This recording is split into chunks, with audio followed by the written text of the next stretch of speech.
Well, in this video, I give you a collection of very useful woodworking techniques that every woodworker needs to know. These are things that are going to help you make better projects and make your projects better. They're the types of things that all of us can use. And so stick with me here and let's look at how to do these various techniques and see how you can use them in your own woodworking projects. Jointing boards is one of the most important woodworking skills there is. Now, let me be clear to make sure we all understand what I'm talking about here, okay? Jointing, or the jointer, is used for two different functions. One of them is to take a twist out of a board. You can run it across and flatten it out. You can do that with a planer as well, but the original way to do it was with a jointer, okay, before going to the planer. The other is to make sure that the edge is perpendicular to the surface and straight, okay? So it's both square and straight. So that's the main thing we're talking about. When we're talking about jointing boards, that's usually what we're referring to. Why is joining essential? Because there's a lot of projects where you need to edge glue boards together to make a panel, like for a tabletop. That requires that those edges all be straight and square, otherwise you end up with gaps. And I see all the time where people on YouTube are posting pictures that they glued something together and said, no matter how hard I crank down the clamps, I can't get rid of these gaps. Well, if you've got to crank down the clamps hard, then you've obviously got something wrong with your jointing, okay? Your edges aren't straight and they aren't perpendicular, or one or the other at least. All right, so the jointer is the tool that's normally used for that, but a lot of us don't have a jointer. Now, I'm fortunate that my table saw is good enough and cuts clean enough that I can do my jointing on the table saw, and I can take boards that I've cut and put them together and glue them together and they come out well. Not everyone has that. All right, what are our other options? Well, once upon a time, they did all that by hand with a jointer plane, which is just a long-bodied plane so that it'll handle the dips and the rises in the wood. But most of us today, we prefer using power tools. Okay, fine, I get that. So what do we do? Well, there's a way to do this on the router table. And that's what I want to show you here, is how to joint wood on a router table. Now, if you think of what a jointer is, you've got a drum blade that's going around quickly and shaves off a certain amount of material. The other thing the jointer has is that the two halves of the table are adjustable in height compared to each other, so that the outfeed side can be higher. So your material's coming in, you're cutting off a little bit, and now that step up has something to sit on where it's sitting right and it's not cockeyed. A lot of router tables have this capability built in. This old router table of mine here has this piece right here, which you can adjust the position of, and it will adjust to allow you to run a piece in here, cut a little bit off, and come out here. And that's exactly what it's for. You take a round bit, like a pattern bit, or even just a straight bit, put it in there, and set it upright, and run the board across, and you can essentially do the same thing you can do in a jointer. I've just got one little problem. The new router table I made doesn't have that capability. All right, but I'd still like to have that capability, so what do? Well, if the difference is this ability to have part of the table out in front of the other, the way a lot of router tables handle that problem is to have a split fence. So one part of the fence, you can adjust them separately, and one part can be in front of the other. I didn't do that. I've got a solid one-piece long fence. So what I've done is I've made an adapter. Okay, this will clamp onto my fence. It's a 1/16 of an inch thick aluminum plate. I would have really preferred to go a little thinner, but a 1/16 will work fine. And I beveled this front edge just to make sure that the piece of wood will slide up onto it nicely. And this can clamp onto my fence and give me that fence sticking out just like this does here. So my board coming in from this side, of course on the other table, okay, is going to pass across the spinning router bit. It's going to shave off a little material, and it's going to land on this part. So let's set this up and see how it goes. Before going to the router table, let me give you a little better look at my auxiliary fence here, okay? This is just a piece of 1/16 of an inch thick aluminum plate or sheet metal, which I happen to have here in the shop. It's 7 inches long by 5 inches high. Ideally, I'd like it both longer and a little bit higher, but it'll do what I want, okay? This edge, as I mentioned, I beveled. All I did was put it on the belt sander with the table on the belt sander tilted so I could put a bevel there. And that isn't absolutely necessary, but if I get my adjustment just a touch off, instead of the piece of wood coming across here and hitting on that, that should allow it to ramp up and get on there. I've glued on a block, and I did this with epoxy, and this isn't absolutely necessary, but it's there mostly just to make sure it keeps flat and straight. Now, a 1/16 of an inch thick piece of aluminum should stay flat, but that's just a little extra security, and that's where I'll be clamping it to my primary fence. Okay, I've gone ahead and attached my auxiliary fence to my main fence using a couple of clamps. The position isn't real critical, but I don't want it real far away from where my bit is, okay? The next thing I've got to do is align the fence with the bit. Now, I don't care so much if this side is aligned as I do if this side is aligned. So what I'm going to do is run a straight edge across, flush on my fence, and bring the fence up to the bit. Now, I've got the bit set so that the apex of the cut is right straight out here, okay? And when the ruler touches that, I know I've got it. Now there's a little bit of a gap here. That's okay. That's this thickness. That's the material we're actually going to take off of the board that we're going to cut. All right, so we'll clamp the fence down there where it's supposed to be. Now here's my two boards, okay? I took this board, this side of this board, on my table saw, and I intentionally messed it up. And let me show you here. When I put the two of these together, you can see a gap there, okay? And this is what I'm trying to deal with. Is I'm trying to get rid of this, oops, this gap that's right here, okay? And a lot of people try and do that by just putting a lot of glue in there and really clamping it. I'm going to do it by cleaning that up. So, with my fence in place, my bit set, we should be able to just go ahead and cut it.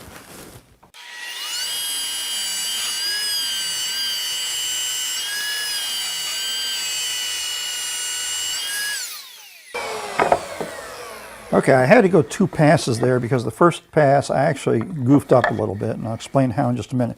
But here's our finished result. We have no more gap between these two boards. We got a perfectly clean mating of them, so I can glue those together and they will mate up really well. So how did I mess up? Okay, as you're running the board through, it's important how you're keeping the pressure up against the fence, okay? This side, when I'm starting the cut, I need to keep this side pressed up against the fence because that's what's keeping me straight. Then as I get past the point, when I get to the point where this part is on my auxiliary fence, I need to keep my pressure over here, okay? Apparently what I did, and I can't tell you this absolutely for sure because I did not see myself do it, is that I did not keep my pressure back here, and my board actually went in a little bit and I cut in too far. So when I got all done, I had a dip here. Okay, so the second pass cleaned that up, and I ended up with a board that's jointed just as good as I could do it on the joiner with the equipment I had at hand. Okay, so you might be saying, yeah, but I don't have a router table like you do. Well, okay, I didn't have a router table like this until a couple months ago, and in reality, it wasn't that all that expensive to build. Now, you don't even have to build it that nice. You can just take a piece of plywood, put some holes in it to mount your router, and clamp it to your workbench, and that'll work. And then for a fence, you just put 2 pieces of 1x4 together. That's what I did. Well, okay, 1x6 and 1x4. Just make sure they're 90 degrees. It doesn't have to be fancy. But look, rather than spending several $100s on a joiner that you may not be able to afford right now, if you've got a router, you can make yourself a router table and you can joint your boards just as good as if you had that joiner, and you don't have to take up the space in your shop with one more tool. So that solves the problem. Now the question is, are you going to solve it for yourself? In this video segment, I want to talk to you about how to get the best wood so you can make the best projects. And I'm talking about getting wood from your local lumberyard or your home improvement center. I'm not talking about hardwoods here, I'm talking about pine. And I'm talking essentially about construction grade pine, which is what most of us work with for most of our projects. Why? Cost and availability. Now, there's some real problems with this, okay? I see posts on social media all the time from one woodworker or another that's saying, hey, I glued up my edge glued tabletop and everything was nice and flat, and I come back out to the workshop the next morning and it's warped. And the wood panels have warped. Well, then somebody will say, invariably, somebody will say in response to that, well, what you need to do is you need to flip every other piece when you're gluing it together so that the rings in the edge of the board are, one's a smile and the next one's a frown. okay?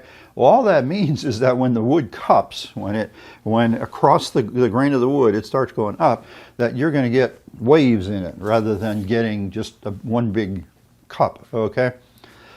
Why does this happen? There's two reasons. Number one is moisture content, and the other is the way the wood is milled at the sawmill. So let's talk about those. The moisture content, when you buy your wood at the lumberyard, probably isn't as low as it needs to be. You want that wood down to about 8 to 10%. Now, a lot of people tell you, bring the wood into your workshop, give it a couple days to acclimate before you start cutting it. Adding to that, I highly recommend buying yourself a low-cost moisture meter. Now, they're expensive ones too, but if you whatever. Just get yourself a moisture meter. You want to check the moisture content before you start using that wood, and you want it to be somewhere down around 8 to 10%. Now, your ambient humidity is going to affect things here. If you're living in a part of the country where there's high humidity, you may not be able to get it down that low. And really, you may not want to get it that low because you get it that low and then you put it together. Now you've got a situation where the moisture in the air is higher than that in your wood, and the wood will soak up some moisture and you can get warping that way, okay? But what I want to talk about specifically here is getting rid of cupping. Now, the cupping, I said, comes largely from the way it's cut. If you look at this log here, I've drawn some lines going across, and this is typically how our lumber is cut. They take the log and they cut it this way. It's the easiest and fastest way to cut. You get good volume, you get very little waste, and you can get the job done quick, okay? For construction lumber, this is mostly what's done. This is called plain sawing, all right? And by the way, you can get a lot of hardwood that's plain sawn as well. Now, what more ideal for woodworking is what is known as quarter sawn. And that's where they take and cut the log into quarters, and then take the quarter and cut one piece this way, one piece this way, back and forth. And what you end up with is you end up with a piece of wood where the grain is more perpendicular to the face of the wood, okay? This is a piece of 2x12 here, and if you look at the grain, I've got rings right here. I hope you can see this, and it's expanding out. So this piece was probably from right about there in the log, okay?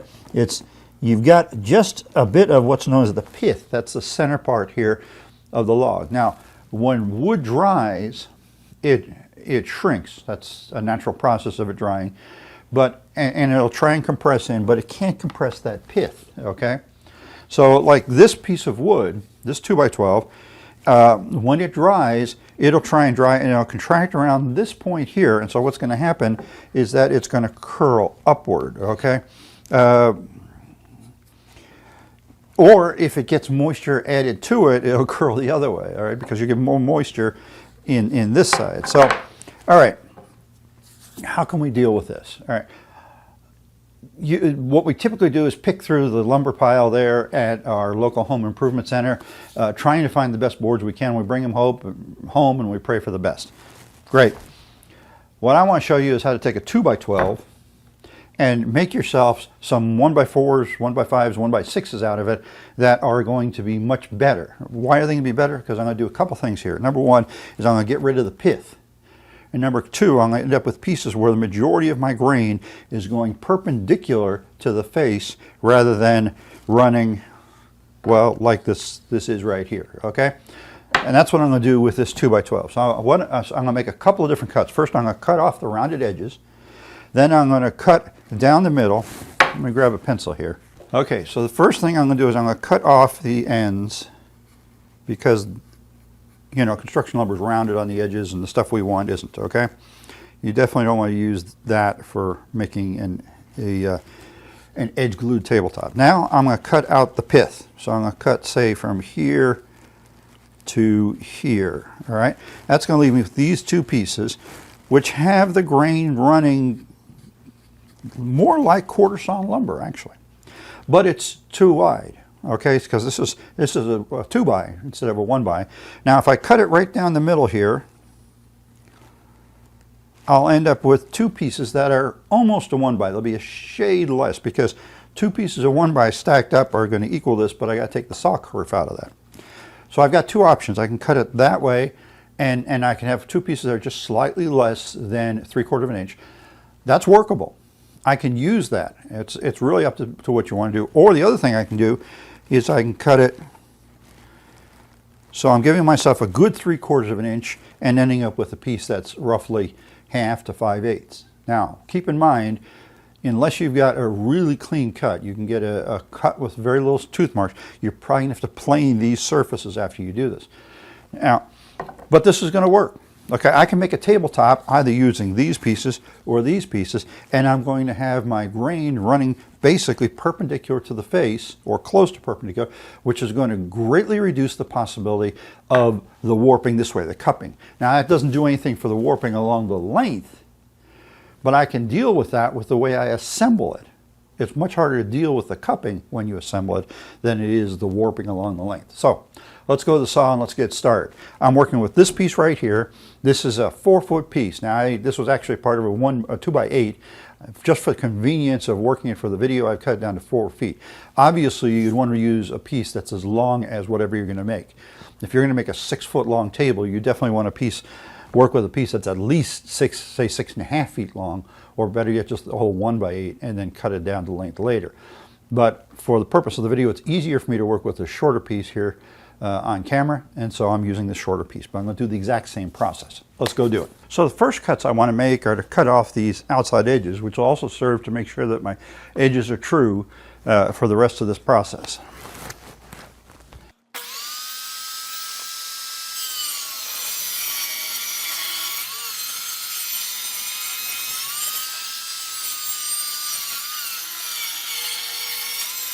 Okay, I've tried this board from all 4 directions, trying to get both my cuts, and the same thing is happening each time, and that is that as I get into the cut, the wood starts warping a little bit, okay?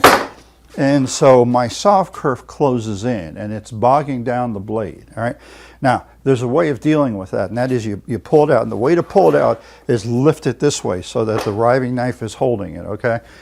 Don't try and lift it this way. Pull it out and then run it back through and widen out the saw kerf. And what you'll be doing is cutting out a little more of this center part that's not going to be used.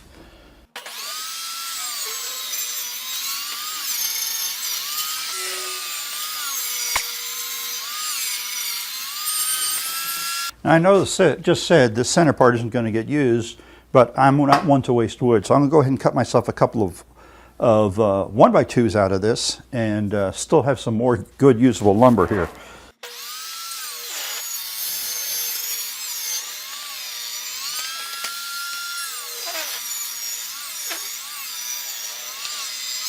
Okay, so now that I've gone ahead and done my basic cuts, what I've ended up with is one piece here that is 4¼ inches wide, so it's a little wider than a 1x4, but not quite a 1x5, okay?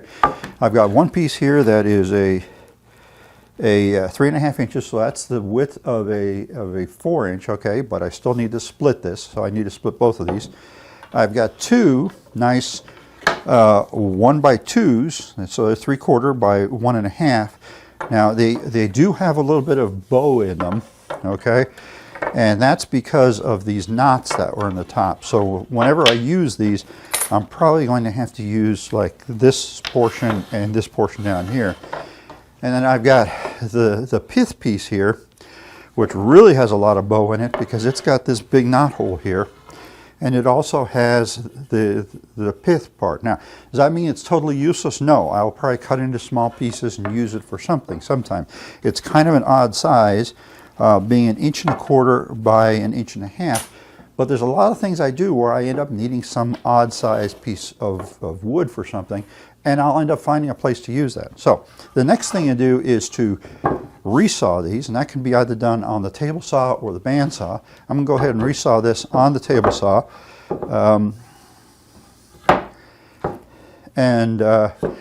I've decided I'm going to resaw it right smack down the middle, which means I'm going to have really pieces that are a little less in thickness than a 1x4 would be. But that's not a problem, especially if I make a bunch of these. All right, let's say I'm making that tabletop and I'm going to edge glue them. Well, all my pieces are going to be the same thickness, and that's what I need. I don't necessarily need them to be exactly 3/4 inch thick or 7/8 inch thick. I need them to be equal. And so that by the time I get them all sawn and laid out, I'll end up with something that's probably going to work out just right.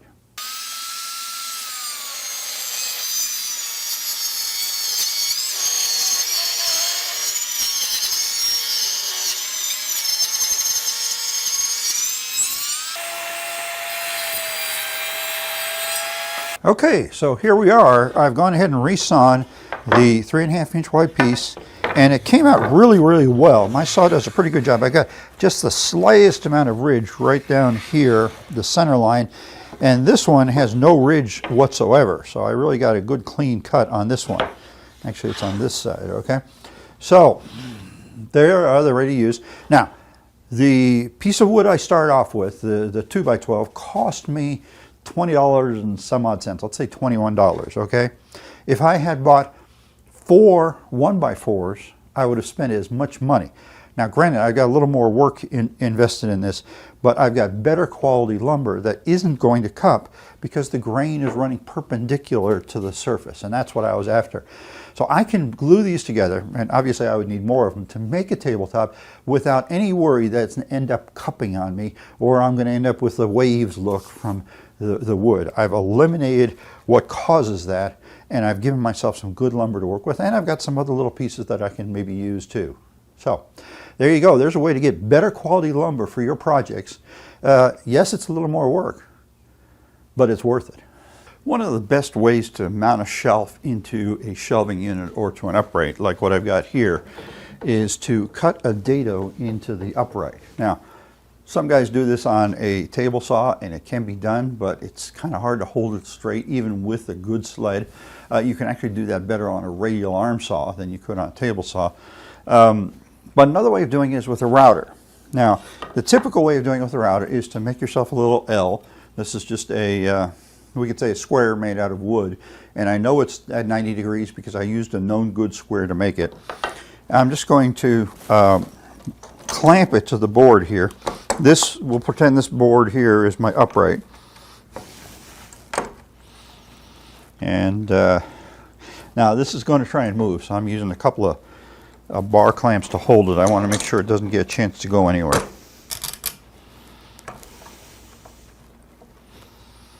And then I've got a 3/4 of an inch router bit chucked up in my router here, and I've got it set to a 1/4 inch of depth. So what I'm going to try and do is make a 3/4 inch wide by a 1/4 inch deep dado across this board, okay?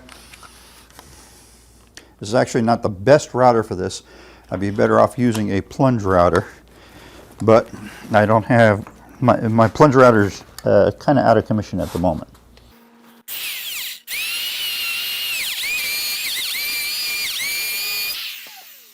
Okay, so I've made my dado, and yeah, I splintered it out there. Now here's where the problem comes in. Okay, let's say this is my shelf, and I want to put this in here. And this particular shelf fits rather snug. Okay, that's great. We want it to fit snug. I could probably pound that in and we'd be okay. Here's another shelf. Now this one's going to be a problem because there's some cupping in the shelf, okay? Here's a piece of 1x4 that's really going to be a problem because this piece is loose in there. Now, what's going on here is that although my blade is a standard size, wood can vary, okay? And so when we're cutting something like this and we're using wood that can vary and we're using a consistent router bit, we can have a problem. So we need a better system than just that L. Okay, so here's what I've come up with as a solution. This is 4 pieces of wood, and I've used threaded inserts and bolts to hold it together. Now these 2 bolts on 2 opposite corners are just regular 1/4 inch bolts, okay? These 2 have a knob on them. So what this allows me to do is make these 2 pieces move parallel. Now to make this work, you notice that when it's closed up, there's no gap there all the way through, okay? I've got to get my dimensions really accurate, okay, when I put it all together. But what this does is it allows me a variable width template to use for making a cut. So I'm going to use this 1x4, which we found was too narrow for the 3/4 inch bit. I'm going to go ahead and set this by clamping it to that and tightening up these 2 bolts. Okay, now this is a template that's this width. So here's our board again, our shelf upright, right? Now I'll go ahead and clamp this on here. Now I didn't mention I also put a fence on this, again making it so it's 90 degrees and I used the same known good square to make sure it would come out right.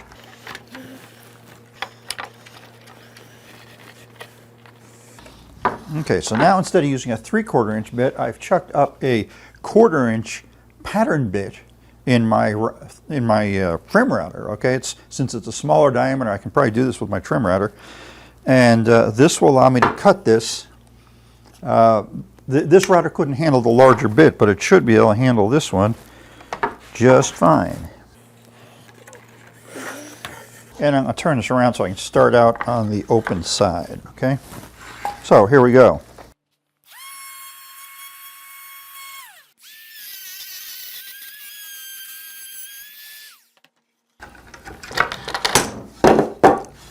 So my two grooves here look pretty much the same, except for this one's got a lot more fuzz on it. But here's the big difference. Here's that same 1x4, and it's loose in this slot, and it fits perfectly in this slot.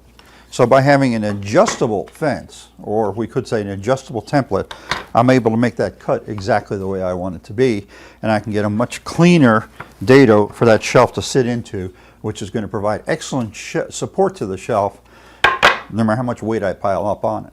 Resawing on a bandsaw can be a pain, but there's sometimes when it's necessary. You know, we need thinner material for some projects. Now you can go out and buy thinner material, and you'll pay a premium for it. It'd be a lot more per board foot than going out and buying boards and resawing yourself. Well, the solution is having a bandsaw. Now, I've only had a bandsaw for a couple of years, and it's a rather small bandsaw, and it's actually a low-cost bandsaw. Before that, any resawing I did on a big industrial unit that somebody was gracious enough to allow me to use. That unit was dialed in, and it could resaw so easily that I thought, yeah, any bandsaw will do this. Yeah, right.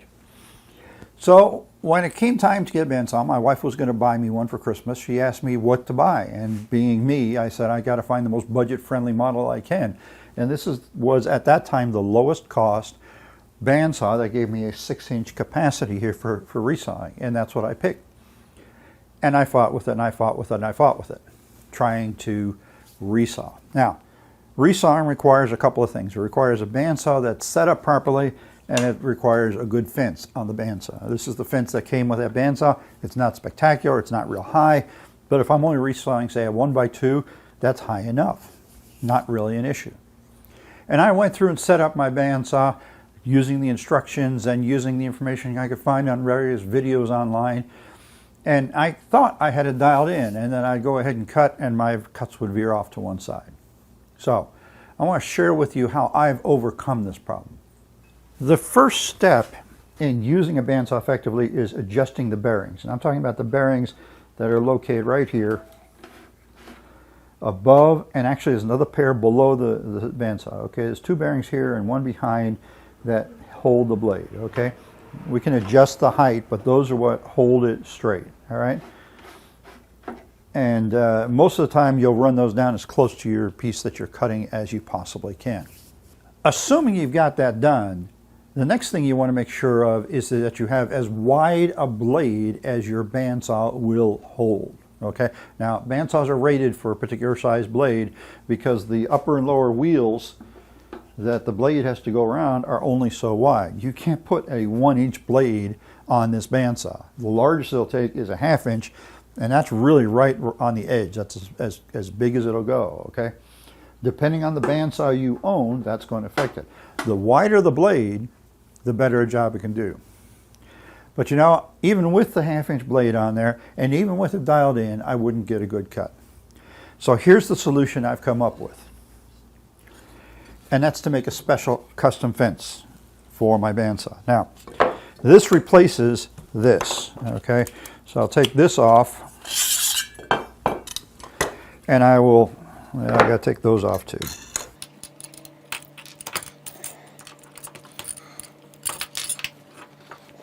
Okay, with the fence off, or the fence extension off, I can go ahead and mount other things here. So what I've done is I've made a fence that consists of 2 pieces of wood.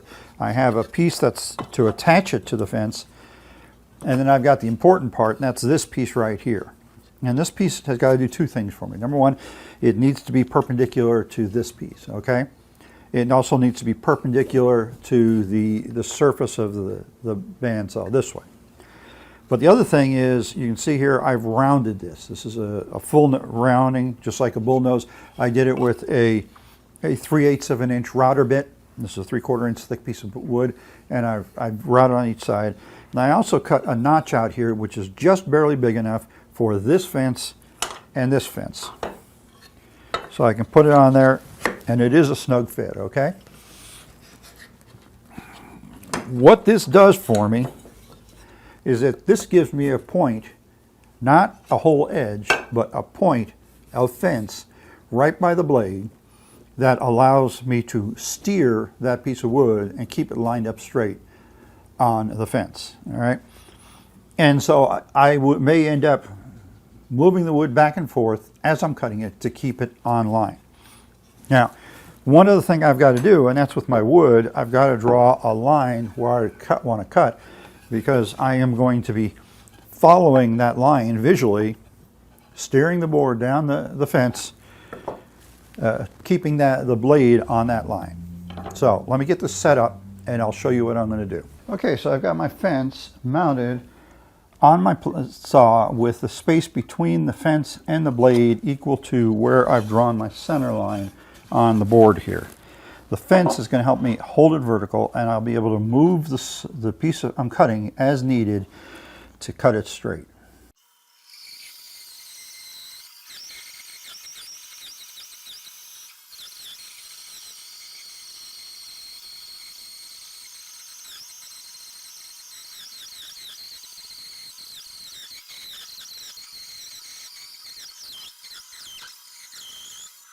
So here's my two cut pieces. Are they absolutely perfect?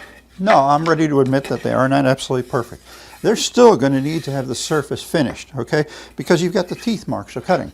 But they are of a consistent thickness all the way down the length and all the way across the width. And I can put a straight edge on there and I don't see any gaps, which tells me that I made my cut straight. That's what we want.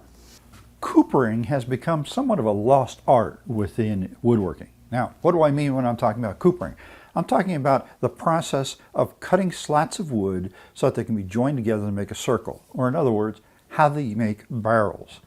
Now, there was a time when coopering was very, very common, and it isn't so common anymore, although barrels are still used, wood barrels, for aging whiskey and aging wines. So there are companies that make barrels, and they use basically the same process, although of course more modern equipment.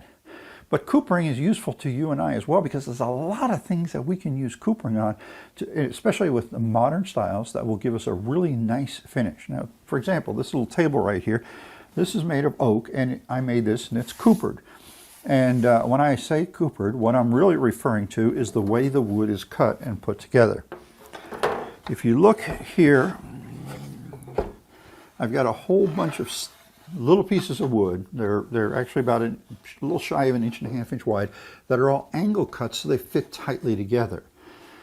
In making barrels, that's essential because you don't want the liquid to leak out, okay? And so what they do is they cut it so it fits exactly, and then as they put the liquid in it, it'll cause the wood to swell and you get a perfect seal, and it works really, really well, and it's been done for centuries.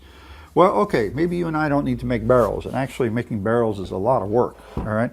But we can still use coopering for a number of different things, like this little table here. This is kind of a modern style little coffee table made of oak, and it's coopered. Now, you might want to do the same thing if you were doing, say you're doing a commission for a receptionist desk in a office building of some sort, and you want to do curved edges. Well, a lot of people do that by kerf cutting, and that works, but coopering is another way of doing that. We could take just part of this circle and do the corners that way, and then, you know, longer straight pieces. So there are things like that we can do. We could also make smaller things like flower pots and trash cans and things like that we would use around the house. So it's a useful skill, and once you learn how to do it, you'll find a bunch of different ways that you can use it. Now, we're not going to talk about coopering like a barrel in the sense that a barrel is wide in the middle and it's narrow on the top and the bottom, right? To do that, they have to taper the staves. We're not going to talk about tapering staves. We're going to go a little more basic here, and we're just going to go with straight staves like this table is here, okay? Tapering the staves, yeah, that's after you get a little more skill on just the basic hoopering. So the tricky part about this whole thing is figuring out the math. Now, don't run away on me. Don't shut off the video. It's all stuff you can do with an El Cheapo calculator, okay? So let's figure out, what we need to figure out is two things: the width of our boards and the angle we're going to cut them at, okay? So let's walk through this process. And for this, I'm going to assume we're going to do an 8-inch diameter. Say it's going to be a flower pot, okay? So 8 inches diameter is 4 inches of radius, right? The radius is from the middle to the outer edge, okay? So with that one number, we can figure out the circumference, how big it is all the way around. We need to know that so we can figure out the width of our boards. So we go 4, the radius, times 2 times pi, 3.14. We learned that all back in elementary school, okay? That gives us, for our 8-inch diameter, it gives us a circumference of 25.13 inches, okay? Now, if we take that 25.13 inches alone, it's not going to do much for us, but we need that information to figure out these widths.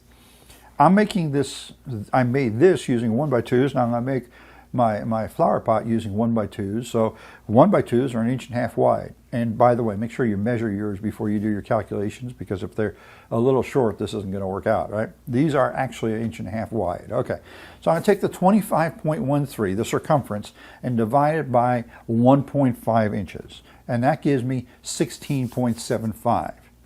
All right, well, I'm not going to put in 16 3/4 staves. What I'm going to do is round that up to 17. Okay, you can't round it down, because if we round it down, then I've got to somehow make my 1.5 inch wide 1x2s a little bit wider. Well, I don't know how to do that. I don't have a board stretcher. So I've got to round it up to 17.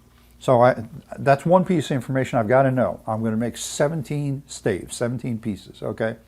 Now I'm going to take that 17 and divide it into the 25.13, our circumference we came up with. And that gives me an answer of 1.44 inches. So each of my staves has got to be 1.44 inches wide. That's an important piece of information. We want to make sure we keep track of that, because this is something we're going to use, okay? So that's one of our two critical dimensions we need to know. What's the second one? We need to know the angle. All right, there's 360 degrees in a circle, so somehow or other we've got to come up with a total of 360 degrees. All right, we already know we're going to do 17 staves. So if we take that 316 degrees and divide it by our 17, we get 21.17. So 21.17 degrees, okay? But hold on, don't stop there, because if you cut it at 21.17, it's not going to work right, all right? We have to divide that by 2, because we're cutting both sides of the stave. All right, so we divide that by 2 and we get 10.6 degrees. This is our other critical dimension. So we've come up with both our critical dimensions fairly easy with a little handheld calculator, okay? We came up with the number of staves, and we came up with their width, and we came up with the angle that we've cut them at. So we're going to cut 10.6 degrees on both sides, which will end up with our 21 degrees that we need each board to be, so we get our full circle. That's the critical information we've got to have. Now we can start cutting. I've got a couple different options here for cutting my staves. I can either angle the sides of the staves first and then cut them to length, or I can cut them to length first and then angle the sides. I've decided I'll have less problem if I go ahead and cut them to length first. Granted, that's a lot of short pieces to run through the table saw, but I'm less likely to have problems with gouging by shifting the material too much. So it's a 50-50 chance here, but I've decided this is the way I'm going to go. So I've put a stop block on the fence of my radial arm saw here, and I'm just going to go ahead and cut these off. I'm going to do a couple things here to account for the possibility of mistakes. One is that I'm going to cut an extra piece or two just in case, and the other is that I'm going to cut all my pieces just a little bit too long, so that if necessary I can trim it all down, because say the ends don't end up lining up even when I glue it together. So here we go.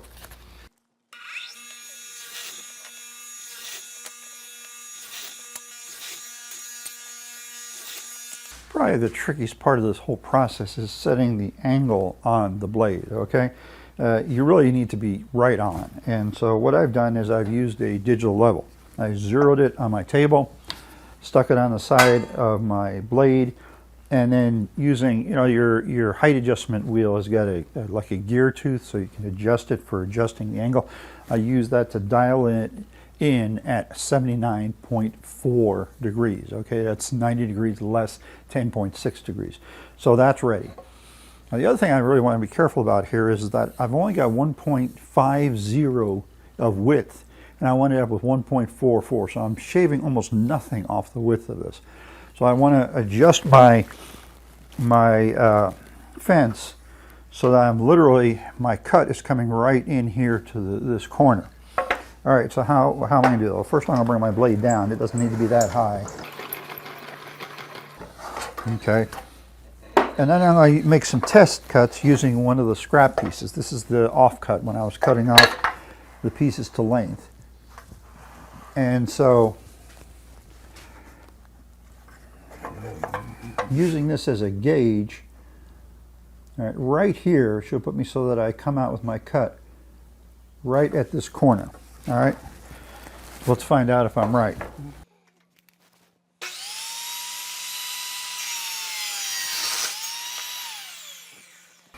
Turns out I'm wrong. I cut a little more off there than what I wanted to do, okay? I could see that as it was going through the saw. Okay, that's fine. It looks like I cut off maybe a 32nd too much. So I'm going to move my saw blade over that much. And we'll try it again with another one of the offcuts.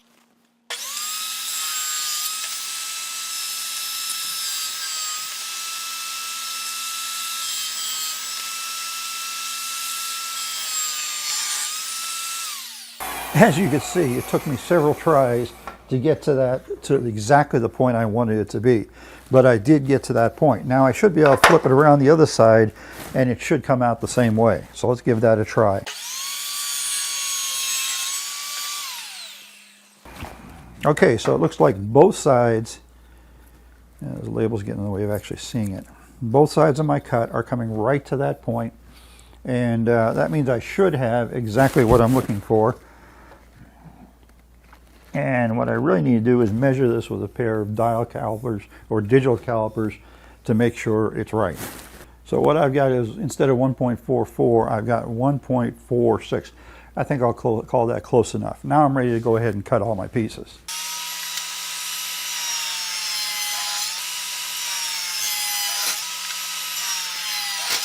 One nice thing is that once I've got my bevel and my fence set, I don't have to reset it to do the other side.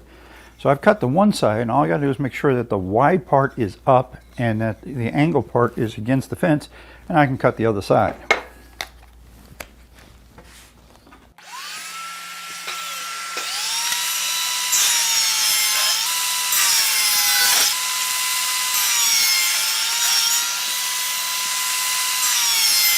So now that I've got my pieces all cut, it's time to put it together. Now, there's a couple things I could have done here, okay?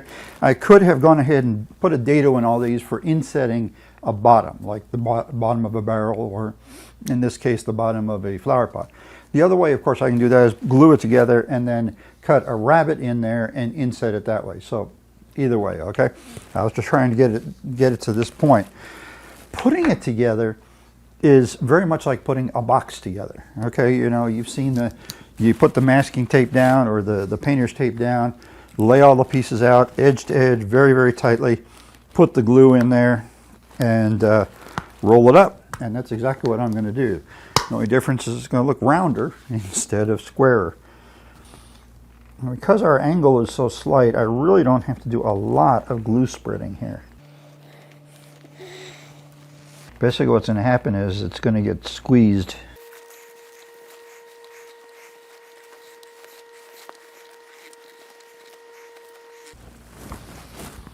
Okay, a little bit of quick glue spreading with a foam brush here.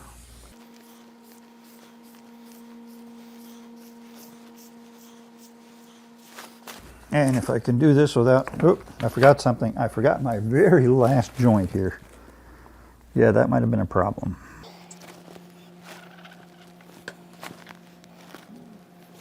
Okay, now if I can roll this up without tearing my tape.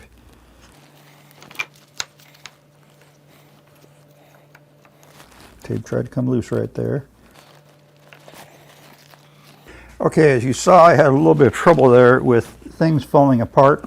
Apparently my tape here is a little bit on the old side, and so it did not stick as well as I needed it to. So what I'm doing is I have got the pieces upright, and I'm making sure that everything lined up right, because with the tape not sticking that well, I ended up with a little bit of problem with pieces not, my joints not lining up right, okay? So these sorts of things can happen, and we need to be ready to salvage them. Okay, so right now,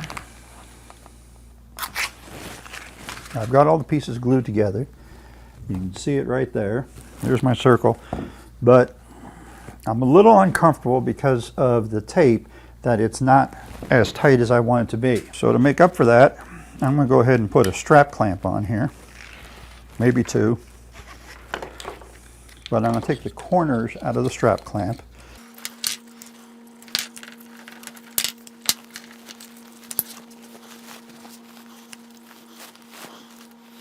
Okay, and I'm going to allow the strap clamp to tighten up my joints. Now you want to be careful about this, because if you apply too much pressure in the wrong spot, you're actually going to create a gap rather than close up a gap. So you don't want to use excessive pressure here.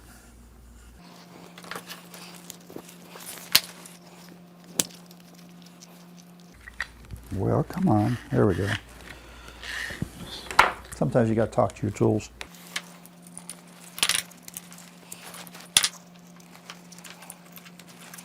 All right, I don't want to put this strap clamp where the clamping mechanism is on the same side as the other one, because that is just what I would end up doing is putting a lot of pressure on two of the pieces, essentially trying to force them out around.